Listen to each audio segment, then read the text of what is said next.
हाँ जी, नमस्ते साथियों।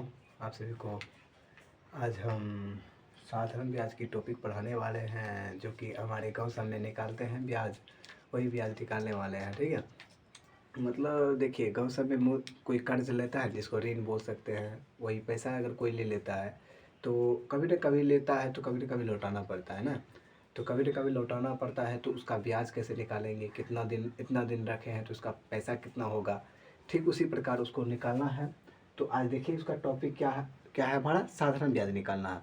ये जो है ना, साधारण ब्याज हमारे गांव की देहाती वाला, मतलब देहात में जो लेता है ना, उसके हिसाब से निकालना है। जब किताब में तो कुछ वर्ष के हिसाब से निकलता है, यहाँ पे हमारे गांव में क्या लेता है, महीना के हिसाब से पैसा लेता है ना। तो महीना के हिसाब से पैसा लेता है, तो उसके हिसाब से हम निकालना आज सीखेंगे। तो देखिए, हम पहले क्या करते हैं, जैसे कि हम किसी को आज पैसा दिए तो हमको कभी ना कभी लौटाएगा। जो जिस दिन वो लौटाता है ना पैसा, उस तिथि को क्या कहते हैं, भुगतान तिथि। समझ में आया। मतलब हमने आज पैसा दिए, तो हमने जो आज दिए इसको नहीं कहेंगे भुगतान तिथि, हमने जिसको दिए और वो हमको पैसा कभी ना कभी लौटाएगा। तो कभी ना कभी लौटाएगा, जो तारीख को वो लौटाएगा ना, उसको कहेंगे भुगतान तिथि। तो देखिए यहाँ पे भुगतान तिथि, मान लीजिए जैसे कि हमने दिए आज 5 तारीख 7वां महीना 2015 को हमने पैसा दिया, और वो हमको लौटाने आया कब, मान लीजिए 8 तारीख 9वां महीना 2016 को। ठीक है। तो जो जिस दिन पैसा लौटाने आया वो हमारा क्या हो जाएगा, भुगतान तिथि। और जिस दिन टका दिया हमने, जो जो आदमी दिया टका, वो हो जाएगा ये तिथि, यानी रुपया देने वाला तिथि। यानी जिस दिन पैसा दिया वो हमारा रुपया देने वाला तिथि, और जिस दिन रुपया लौटाया उसको भुगतान तिथि। समझ में आया। चलिए देखिए, इसका सूत्र वहाँ पे लिखा हुआ है, सूत्र कि ब्याज बराबर क्या होता है, मूलधन गुना समय गुना दर बटा 100।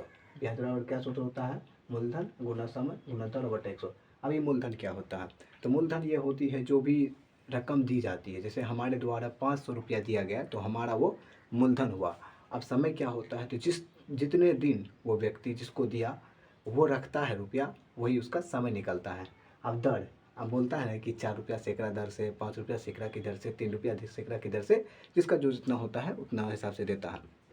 तो आपको समझ आ गया मूलधन किसको कहते हैं, जो रुपया हमने जितना भी रुपया दिया वही हमारा मूलधन, जितना दिन रखा वो हमारा समय, जितने की दर से दिया वो हमारा दर, हम बटे में 100।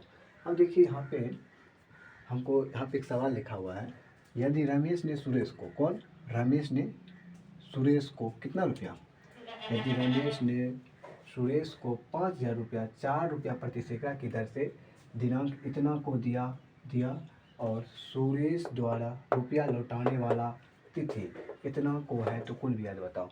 मतलब देखिए, रमेश ने सुरेश को दिया, तो पैसा कौन लिया है, सुरेश। दिया कौन, रमेश। कितना दिया, 5,000। तो हम यहाँ पे लिख लेंगे मूलधन। क्या लिख लेते हैं, मूलधन। देख लीजिए यहाँ पे मूलधन हम लिख लिए, कितना दिया है मूलधन, 5,000। आया ना 5,000। उसके बाद समय देखिए, समय निकालने के लिए एक पहले दर लिख लीजिए, दर कितना है, 4 रुपया। उसके बाद आ जाइए, आप देखिए किस तारीख को पैसा दिया था, कौन, रमेश ने, किसको, सुरेश को। तो वो तारीख कितना है, 12/8/2024। लेकिन सुरेश कभी ना कभी पैसा लौटाएगा, तो वो तिथि क्या है, भुगतान तिथि हमारा इतना है। तो इस यहाँ पे लिख लेंगे भुगतान तिथि, भुगतान तिथि। ठीक है। भुगतान तिथि कितना है, देखिए यहाँ पे 20 तारीख 5वां महीना 2025, 20 तारीख 5वां महीना 2025। उसके बाद यहाँ देख लीजिए, रमेश ने सुरेश को पैसा दिया, तो वो तिथि कितना है, 12/8/2024। तो रुपया देने वाला तिथि तो वो कितना है, देख लीजिए यहाँ पे 12 तारीख 8वां महीना 2024 है ना। अब इसको घटाते कैसे हैं, यहाँ पे आइए समझाते हैं।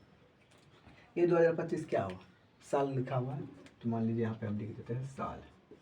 उसके बाद ये 5वां क्या है, महीना, क्या है, महीना। उसके बाद ये क्या लिखा हुआ है, दिन लिखा होता है कि 20 दिन 30 दिन ये होता है। अब घटाते कैसे हैं, देखिए जिस तारीख को पैसा हमको कोई आदमी लौटाया, तो वो तारीख ऊपर रहता है, और जिस तारीख को पैसा दिए थे वो तारीख नीचे रहता है। तो देखिए अब घटाइए, 5 में से 4 गया 1, 2 में से 2 गया 31, 31, 31, 31 हो गया। यहाँ पे देखिए 5 में से 8 घटा, पहले यहीं पे दे दिए, उसको घटना। 5 में से 8 नहीं घट रहा है, नहीं घट रहा है, तो इसे उल्टा घटाएंगे, 8 में से 5 अर्थात 3, 0। फिर 20 में से 12 गया 8।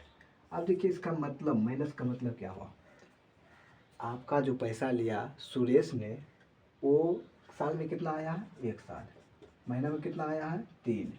अब देखिए महीना आपका वाला है, यानी महीना एक्स्ट्रा वाला है या फिर अभी कमी है, तो 1 साल पूर्णे में 3 महीना कम है, इसका यही मतलब है 1 साल पूर्णे में 3 महीना कम है, 1 साल पूर्णे में 3 महीना कम है। अर्थात तो 1 साल में कितना महीना होता है, 1 साल में कितना महीना होता है, तो 1 साल में 12 महीना होता है ना।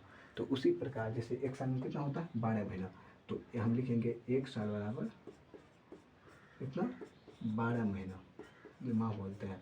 तो 12 माह आपका पैसा पूरा है नहीं ना, क्यों नहीं पूरा है, क्योंकि 3 महीना जो है आपका वो पैसा कमे है, यानी 12 महीना पूरने में 3 महीना कम है, तो 3 महीना यहाँ पे घटाएंगे ना, यानी उसको पैसा हमको कब लिया था 8वां महीना में, 8वां महीना में पैसा लिया, हमको लौटा कब दिया 5वें महीना में, तो अभी 8वां महीना पूरने में कितना महीना कमी है 3 महीना, तो यही बात है यहाँ पे।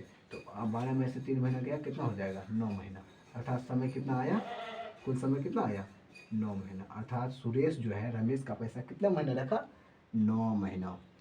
तो अब यहाँ पे निकाल सकते हैं, सिंपल है कि ब्याज बराबर क्या होता है, ब्याज बराबर होता है मूलधन गुना समय गुना दर बटे 100। तो देखो ब्याज कितना है, मूलधन पैसा कितना लिया था 5000, 5000 लिखो, उसके बाद गुना समय कितना आया 9 महीना।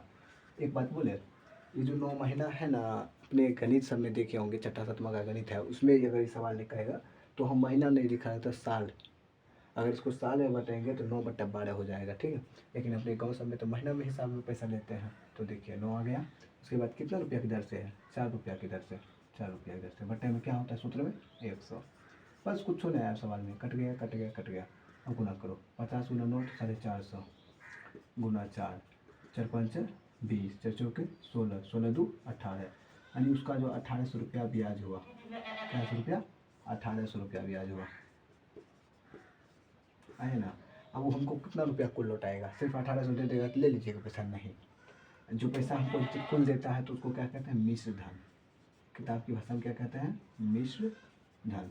इसका सूत्र होता है मूलधन प्लस ब्याज, क्या होता है मूलधन प्लस ब्याज। मूलधन कितना लिया था 5000, उसके बाद ब्याज कितना है 1800 रुपया, कितना हो गया 6800, यानी 6800 रुपया हो गया कुल हमको देगा वो।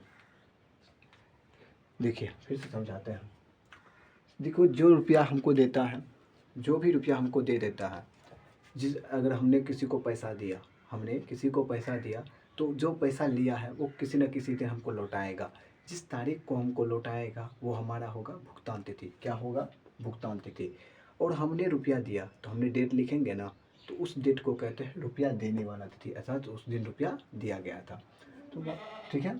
अब देखिए यहाँ पे एक सूत्र क्या होता है ब्याज निकालने का, मूलधन गुना समय गुना दर बटे 100, ब्याज बराबर मूलधन गुना समय गुना दर बटे 100।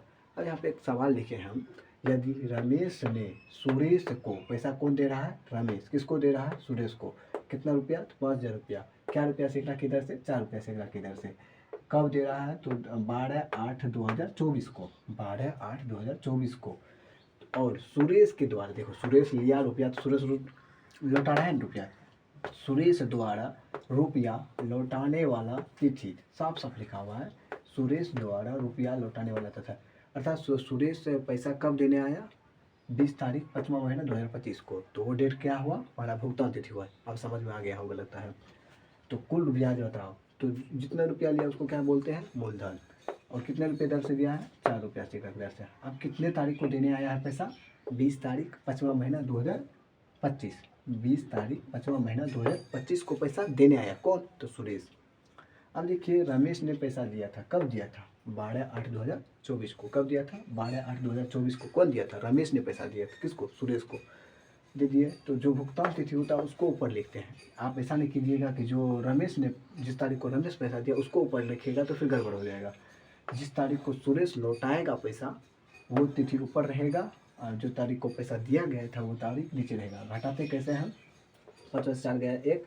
अब देखिए ये साल हुआ, ये महीना हुआ, दिन हुआ, यहाँ पे देखिए यहाँ पे कन्फ्यूजन हो सकता है। अभी एक सवाल और कराएंगे जिसमें कि उल्टा नहीं घट के सीधा ही घटेगा, तो वहाँ पे जुड़ जाएगा। देखो 1 साल पूरने में माइनस में घटाइए, इसमें से इसका, यानी रमेश वाला डेट में से सुरेश पहले डाल के पैसा, पहले डाल के पैसा तो क्या हो गया यहाँ पे 3 घट गया ना, 3 क्या हो गया घट गया, उल्टा घट गया। तो अर्थात उसको 8वां महीना पूरने में 3 महीना कम है, तो हमको 5वां महीना में पैसा दे दिया कौन, सुरेश।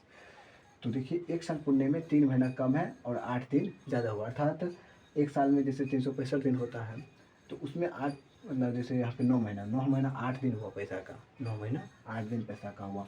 अभी कितना तारीख हुआ, को कितना डेट हो गया, 1 साल पुण्य में 3 महीना कम है, अर्थात 1 साल में 12 महीना, तो 3 महीना कम है, तो 9 महीना समय का हुआ, समय कुल कितना हुआ 9 महीना। अब देखिए ब्याज का सूत्र क्या होता है, ब्याज बराबर मूलधन गुना समय गुना दर बटा 100, इसको काट दिए, फिर इसको अपना कैलकुलेशन किए, तो ब्याज आ गया कितना 1800 रुपया। फिर जो रुपया हमको कुल देता है, जैसे हमारा मूल भी देगा, मूलधन भी देगा, और जो ब्याज हुआ वो भी देगा, तो कुल उसको क्या कहते हैं, मिश्र धन कहते हैं। तो ब्याज बराबर होता है मूलधन प्लस ब्याज, मूलधन कितना है 5000, ब्याज कितना हुआ 1800, दोनों को जोड़ देंगे तो 6800 रुपया हो जाएगा। अब देखिए इसी पे कितने टाइप का सवाल बन सकता है हमारे यहाँ, 1 2 3, हम एक एक दिन का पैसा भी निकाल सकते हैं, एक दिन का छोड़िए 1 घंटा का भी पैसा निकाल सकते हैं। जानना चाहते हैं, बिल्कुल बताएंगे। देखिए एक दिन में कितना घंटा, एक दिन में कितना घंटा 24 घंटा, 24 घंटा में अगर एक दिन पैसा को रखा, इसका मतलब 24 घंटा रखा, 24 घंटा रखा, इसका मतलब यानी एक 24 घंटा में जितना रुपया होगा, एक दिन में 1 घंटा में कितना रुपया होगा, उस सब भी निकालेंगे। अभी पहले इसको सीखिए, उसके बाद उसको सिखाते हैं, इसको मिटाते हैं, उसके बाद उसको बताते हैं।